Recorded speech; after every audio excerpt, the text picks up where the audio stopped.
Corona को कुचलने के लिए झारखंड में भी स्वास्थ्य विभाग पूरी तरह से तैयार है। वहीं आम लोगों के साथ पुलिस महकमा द्वारा भी सतर्कता बरती जा रही है। इस बीच देवघर में कोरोना का एक संदिग्ध मरीज सामने आया है। हालांकि झारखंड में अब तक एक भी कोरोना मरीज की पुष्टि नहीं हुई है। देश भर में कोरोना के मरीजों की संख्या बढ़ती जा रही है। वहीं अब तक 3 मरीजों की जान चली गई।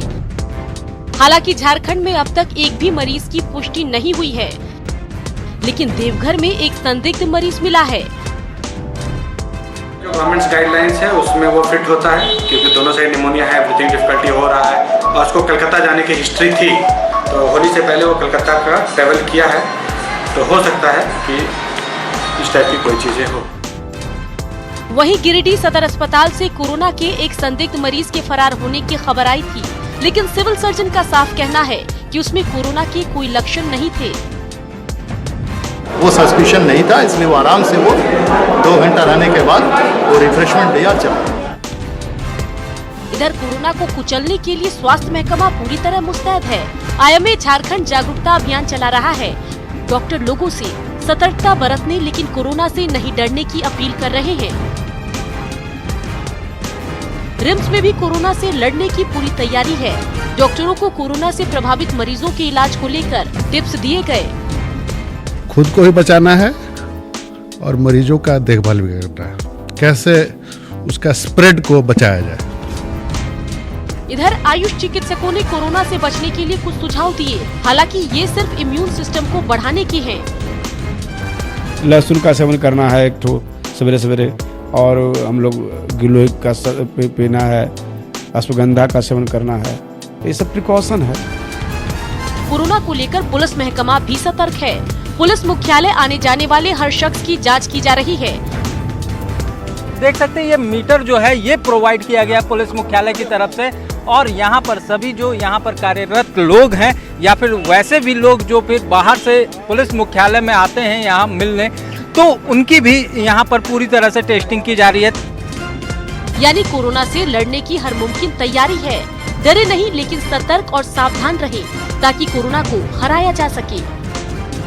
Bureau report, news 18। और झारखंड को जानलेवा कोरोना वायरस से बचाने के लिए सरकार के आदेश का असर दिखने लगा है। शैक्षणिक कार्य बंद कर दिए गए हैं। कोर्ट में अत्यंत जरूरी मामलों की सुनवाई हो रही है, तो मस्ती और मनोरंजन के स्थलों पर ताला लगने से कारोबार की कमर टूट रही है। फिर भी कोरोना से जंग में सभी इस फैसले के साथ खड़े हैं। कोरोना को कुचलने के लिए झारखंड में सरकार ने जैसे ही शिक्षण संस्थानों, पार्कों, सिनेमा घरों और क्लबों को बंद करने का आदेश दिया, उस पर पहले से तय परीक्षा को लेकर छात्र सबसे ज्यादा दुविधा में दिखे। रांची में सेंट जेवियर्स कॉलेज खुले रहने पर विवाद भी हुआ। बाद में 17 मार्च की परीक्षा स्थगित कर दी गई, लेकिन पहले से तय परीक्षा आगे भी समय से ही ली जाएगी। लेकिन 18 मार्च से सभी क्लास सस्पेंड कर दिए गए हैं। सरकार का आदेश स्पष्ट है कि शैक्षणिक कार्य बंद रहेंगे, यानी क्लास सस्पेंड रहेगा, लेकिन परीक्षा जो है, जो ऑलरेडी जिस डेट का है, वो परीक्षा यथावत चालू रहेगा। परीक्षा हर बच्चों का मूल्यांकन जो होना है वो समय ले लेना है। इधर रांची यूनिवर्सिटी में सभी क्लास सस्पेंड कर दिए गए हैं, लेकिन पीजी की परीक्षा जारी रही। ऐसे में सरकार के आदेश को मानते हुए परीक्षा से काफी छात्र अनुपस्थित रहे, क्योंकि छात्रों को हॉस्टल खाली करने को कहा गया। एग्जाम आपके शेड्यूल के अनुसार होंगे, उसमें कोई बाधा नहीं होगी। इधर कोर्ट में लोगों के लिए न्याय का इंतजार भी लंबा हो गया है, क्योंकि हाई कोर्ट में 18 से 31 मार्च तक सिर्फ अर्जेंट मैटर ही सुने जाएंगे। कोरोना को लेकर अलर्ट और सरकारी आदेश से सिनेमा घरों को भी हर दिन 3 से 4 लाख का नुकसान हो रहा है, जिससे कर्मचारियों के वेतन को लेकर चिंता बढ़ गई है। कोरोना वायरस को देखते हुए ये करना भी जरूरी है ताकि ना फैले और लोग इससे सतर्क रहे और बच सके। इधर जमशेदपुर में बिष्टुपुर स्थित जुबली पार्क, वाटर पार्क और जू में भी ताला लग गया है, जिससे सैलानियों के साथ साथ कर्मचारियों में भी मायूसी है। लेकिन जान है तो जहान है। फैसला लिया गया, सरकार हमारे हित में ली है, इसलिए इसको हम लोग भी सपोर्ट करते हैं। जाहिर है जानलेवा कोरोना वायरस से जंग में बचाव ही सबसे बड़ा हथियार है।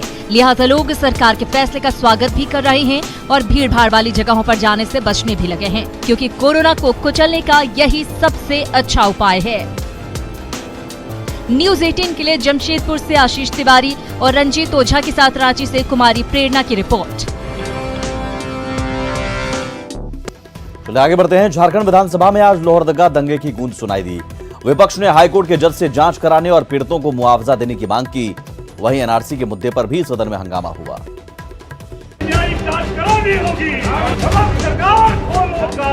लोहरदगा दंगे की गूंज झारखंड विधानसभा में सुनाई दी। बीजेपी ने हाईकोर्ट के सिटिंग जज से जांच कराने और पीड़ित परिवार को मुआवजा देने की मांग की। विपक्ष ने सरकार पर तुष्टीकरण की राजनीति करने का भी आरोप लगाया। इसे लेकर सदन में खूब हंगामा भी हुआ। लोहरदगा में जो नरसंग दंगे हुए थे, उन दंगों का हाई कोर्ट के सिटिंग जज से जांच कराने का लेकर के हमने मांग किया कि न्यायिक जांच कराई जाए। जो दंगे में प्रभावित परिवार है, उन परिवारों को मुआवजा मिले और जो नामजद अभियुक्त है, उन अभियुक्तों को पुलिस गिरफ्तार करे। तुष्टीकरण की राजनीति की जो पराकाष्ठा है, उसका भी प्रदर्शन दिखाता है। सीए के खिलाफ जितने भी प्रदर्शन हुए हैं देश भर के अंदर, कहीं पे भी किसी प्रकार से कोई भी उसके अंदर ना कभी जुलूसों पे पथराव या कहीं गड़बड़ियां हुई है। कहीं झारखंड के अंदर और देश के अंदर सीए के समर्थन में जो भी निकला है, उस पर जिस तरह से पूरी गोलबंदी के साथ टारगेट रख करके उसको निशाना बनाया गया और एक जान चली गई। एनआरसी और सीएए के मुद्दे पर भी सदन में हंगामा हुआ। कांग्रेस ने सरकार से स्टैंड साफ करने और इसके खिलाफ प्रस्ताव लाने की मांग की। मांग किया है कि सरकार स्टैंड क्लियर करे और इस काला कानून को खारिज करे। बिहार के तर्ज पर, दिल्ली के तर्ज पर, अन्य राज्यों के तर्ज पर झारखंड में भी ये जो काला कानून है, एनआरसी, सीए, एनपीआर, इसको जो अध्यादेश हम लोग नहीं माने, इसको वापस करें बिल्कुल। बजट सत्र के 10वें दिन विपक्ष ने बालू उठाव का मामला भी उठाया और सरकार से बालू नीति साफ करने की मांग की। चाहे तो आसपास के लोगों का निजी कार्य में या फिर सरकारी कार्यों में उपयोग के लिए इसका इस्तेमाल हो और उसमें रोक टोक न रहे, इस पर आज लोगों ने चर्चाएं की। सदन में लोबिन हेम्ब्रम और प्रदीप यादव द्वारा पिछली सरकार में आरएसएस को लाभ पहुंचाने का आरोप लगाने का बीजेपी ने जोरदार विरोध किया, तो वहीं बंधु तिर्की के बयान पर भी बवाल हुआ। हंगामे के बीच कल्याण विभाग के बजट पर चर्चा के दौरान मंत्री जोबा मांझी ने सेविका और सहायिका के बकाये वेतन की समय पर भुगतान करने का आश्वासन दिया। रांची से संजय सिन्हा और भुवन किशोर झा के साथ ब्यूरो रिपोर्ट, न्यूज़ 18। राज्यसभा चुनाव में कांग्रेस अपने उम्मीदवार को नहीं हटाएगी। पार्टी विधायक दल के नेता आलमगीर आलम ने साफ कहा कि इस तरह का कोई भी फैसला पार्टी ने नहीं लिया है। आंकड़े पक्ष में नहीं होने के बावजूद कांग्रेस को भरोसा है कि उनके उम्मीदवार की जीत होगी। वहीं इरफान अंसारी ने कहा कि वे पार्टी हित में काम करेंगे, जबकि बीजेपी ने दीपक प्रकाश की जीत का दावा किया है। आनंद ओझा ने कहा कि जरूरत से ज्यादा विधायकों का समर्थन पार्टी प्रत्याशी को है। तो विड्रॉ के लिए 18 तारीख तक लास्ट डेट है और हम लोग में बैठकर अभी कोई तय नहीं हुआ है और रणनीति के तहत ही कांग्रेस उम्मीदवार इस बार खड़ा किया था। जनता के बीच में अच्छा कचकट को खड़ा किया था। विचार विमर्श होने के पश्चात ही आपको बता पाएंगे, लेकिन अब मुझे नहीं लगता है कि कांग्रेस के उम्मीदवार विड्रॉ करेगी। देखिए, मेरा काम है बैकअप करना और जीतना हारना उनकी किस्मत पर है। मैं बैकअप करूंगा। खुद की संख्या और कई माननीय सदस्यों के संख्या, समान विचार के माननीय सदस्यों का जो समर्थन हासिल हुआ है कि जो अपेक्षित संख्या से ज्यादा भारतीय जनता पार्टी के प्रत्याशी दीपक प्रकाश जी को मत मिलेगा, हम सबको विश्वास है। झारखंड में स्थानीयता को परिभाषित करने के लिए 3 सदस्यीय कमेटी बनाई जाएगी। कमेटी के सदस्यों के चयन की जिम्मेदारी मुख्यमंत्री हेमंत सोरेन की होगी। यह कमेटी स्थानीयता के तमाम पहलुओं पर अध्ययन के बाद अपनी रिपोर्ट सौंपेगी। कैबिनेट की बैठक में कुल 25 प्रस्ताव पर मुहर लगी है, जिसमें झारखंड मोटर वाहन विधेयक 2020 को भी हरी झंडी मिल गई है। इसके साथ ही राज्य कर्मियों का महंगाई भत्ता भी बढ़ा दिया गया है, जो 1 जुलाई 2019 से लागू होगा। कैबिनेट ने हाईकोर्ट के नए भवन के लिए भी 106 करोड़ रुपए की स्वीकृति दे दी है, जबकि होमगार्ड के बकाये वेतन के लिए 32 करोड़ 6 लाख रुपए की मंजूरी दे दी गई है। सरकार ने देवाशीष गुप्ता की अध्यक्षता में राज्य प्रशासनिक सुधार आयोग के गठन का भी फैसला लिया है। स्थानीयता को परिभाषित करने और इसके बारे में इसके सभी पहलुओं पर रिव्यू करने के लिए एक कैबिनेट सब कमेटी, त्रिसदस्यीय कैबिनेट सब कमेटी बनाने के लिए माननीय मुख्यमंत्री जी को प्राधिकृत किया गया है, जो इससे संबंधित सभी पहलुओं पर विचार विमर्श कर अपना प्रतिवेदन देगी। होमगार्ड और अग्निशमन के डीजी रहे MV राव ने झारखंड के नए डीजीपी का पदभार संभाल लिया है। कुर्सी संभालते ही नए डीजीपी पब्लिक की सेवा को अपनी पहली प्राथमिकता में रखा। जिसके लिए 100 दिनों की समय सीमा भी तय की है। झारखंड के नए डीजीपी एमवी राव ने पदभार संभालने के साथ ही अपनी प्राथमिकता पुलिस पदाधिकारियों और जनता के सामने रख दी। 1987 बैच के तेज तर्रार अफसर एमवी राव ने डीजीपी की कुर्सी संभालते ही जनता के साथ संवाद और पुलिस की कार्यशैली में 10 बिंदुओं पर गुणात्मक सुधार का संकल्प जता दिया है। किसी से कोई शिकायत मिली क्राइम होने का, उसमें त्वरित कार्रवाई और उनको जो शिकायत करने वालों को सेटिस्फाई करने वाला, ऐसा नहीं कि हम लोग सेटिस्फाई हो गया, जो शिकायत करने वाला है वो सेटिस्फाई होना है कि मेरा शिकायत पर त्वरित और उचित कार्रवाई कानूनन हुई है। सूबे के नए डीजीपी ने अपनी प्राथमिकता में थाना स्तर तक पुलिस पदाधिकारियों को जवाबदेह बनाने, किसी भी पुलिसकर्मी के खिलाफ शिकायत पर गंभीरता से कार्रवाई, बेहतर पुलिसिंग में जनता और मीडिया को भी सहयोगी बनाने, नागरिक सेवा में गुणात्मक सुधार, 10 बिंदुओं पर सिटीजन चार्टर बनाने और 100 दिनों बाद उसकी समीक्षा पर जोर दिया है। क्राइम कंट्रोल के लिए 10 अपराधों का लिस्ट तैयार होगा। लंबित केसों की जांच में तेजी आएगी। इसके साथ ही जवानों के रहन सहन के स्तर को भी बढ़ाया जाएगा। तो पदभार सौंपते वक्त निवर्तमान डीजीपी कमल नयन चौबे ने नए डीजीपी को शुभकामनाएं भी दी। मुझे पूरा विश्वास है, पूरा यकीन है कि उनके नेतृत्व में झारखंड पुलिस सफलता की नया आयाम छुएगा और जो उम्मीदें यहाँ की 3.5 करोड़ जनता को है झारखंड पुलिस में, उन उम्मीदों में वो खरे उतरेंगे। पदभार ग्रहण करने के साथ ही सूबे के नए पुलिस कप्तान एक्शन में हैं और पुलिसिंग को ज्यादा जवाबदेह बनाने पर जोर दे रहे हैं। हालांकि वो ये भी मान रहे हैं इसका कोई फिक्स्ड फॉर्मूला नहीं है। बेहतर पुलिसिंग की कवायद एक सतत प्रक्रिया है। ओम प्रकाश, न्यूज़ 18 रांची। दुमका के सठियारी गांव में एक पिता ने खुद अपनी बेटी को बेड़ियों में जकड़ रखा है। डुगरू मरांडी की बेटी मानसिक रूप से कमजोर है, लेकिन उसके पिता को लगता है कि बेटी पर भूत का साया है। इसी वजह से डुगरू मरांडी ने बेटी का इलाज कराने के बजाय उसे बेड़ियों में जकड़ दिया। जिन पैरों में पायल होनी चाहिए थी वो बेड़ियों में जकड़ी हुई है और जकड़ने वाला कोई और नहीं, खुद इस लड़की का अपना पिता है। वजह है अंधविश्वास का मकड़जाल। अब पूरी कहानी जान लीजिए। झारखंड की उपराजधानी दुमका से करीब 54 किलोमीटर दूर ये जरमुंडी प्रखंड का सठियारी गांव है और ये है सठियारी के डुगरू मरांडी की बेटी रानी। रानी मानसिक रूप से कमजोर है, लेकिन उसके पिता को लगता है कि रानी पर भूत का साया है और इसी चक्कर में डुगरू मरांडी ने बेटी का इलाज कराने के बजाय उसे बेड़ियों में कैद कर दिया। बहुत अलग था ना कि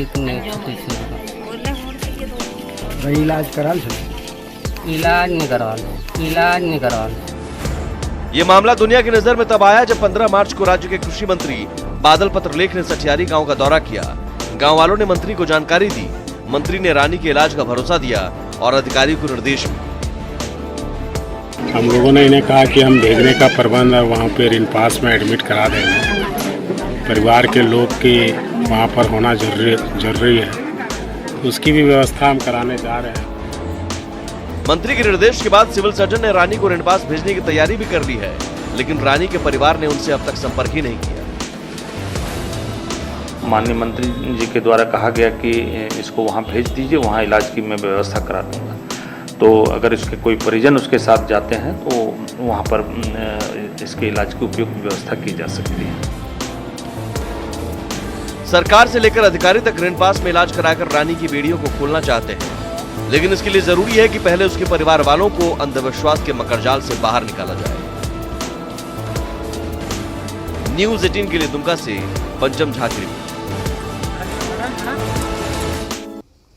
चाईबासा में न्यूज़ 18 की खबर का बड़ा असर हुआ है। मासूम मंसूरी की बीमारी की खबर न्यूज़ 18 पर चलने के बाद सीएम ने संज्ञान लिया है और ट्वीट कर डीसी को मंसूरी का इलाज कराने का निर्देश दिया।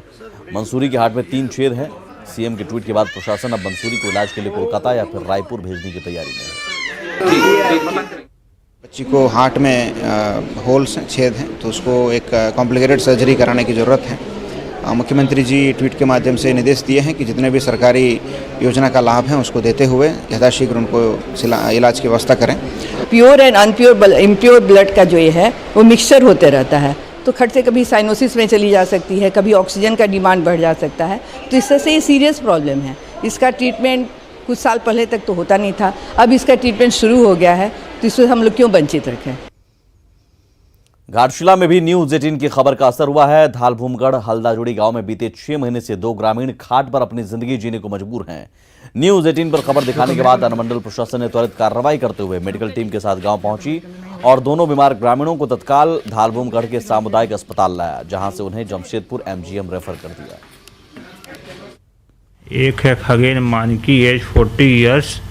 ये 2 वीक्स पहले घर में गिर गया। इसको राइट हिप जॉइंट में पेन है। इट में भी क्वारी फ्रैक्चर और डिसलोकेशन, ठीक है। तो उसके चलते यहाँ पर इंजेक्शन लगा के दर्द की पेन किलर एंड रेफर कर रहे हैं सदर हॉस्पिटल। कोरोना वायरस ने त्योहारों पर भी कर्फ्यू के हालात पैदा कर दिए हैं। आदिवासी समाज का सबसे बड़ा त्योहार सरहुल 26 मार्च को है, लेकिन कोरोना वायरस के खतरे को देखते हुए इस त्योहार की भव्यता पर भी ग्रहण लगता दिख रहा है। लिहाजा त्योहार मनाने के दौरान व्यवस्था और तरीके पर आदिवासी समाज के लोगों ने रांची में जिला प्रशासन से मुलाकात की, जिसमें 19 मार्च तक आदिवासी समाज को शोभा यात्रा पर फैसला लेने का समय दिया गया है। इधर रांची के डीसी ने भी लोगों से अपील की है कि कोरोना के खतरे को देखते हुए इस बार शोभा यात्रा नहीं निकाली जाए। कोशिश की जाए कि इस बार लोग घरों में सीमित लोगों के बीच ही सरहुल मनाएं। टाइम दिया गया है 2 दिन का सोचने का। 19 तारीख को पता चलेगा कि इस शोभा यात्रा का कार्यक्रम इस साल होगा या नहीं होगा। हम लोग गांव-गांव जा कर के पूछेंगे, सभी बुद्धिजीवी वर्ग, पहाड़ लोगों सभी से पूछेंगे और बताएंगे कि ये बहुत डेंजर वायरस है और जिससे लोगों का जान का खतरा है। इसको बताएंगे, जैसे निर्णय होगा उस आधार पर हम लोग झारखंड में आगे का निर्णय लेंगे। हमने सभी जितने भी लीडर्स हैं उनसे यही अपील की है कि एक बार अपने खुद में मंथन और समुदाय के बीच मंथन कर लें कि क्या हम लोग जो शोभा यात्रा निकलती है उसको ना निकालें। और इसी के साथ जोहार झारखंड में बस इतना ही। नमस्कार।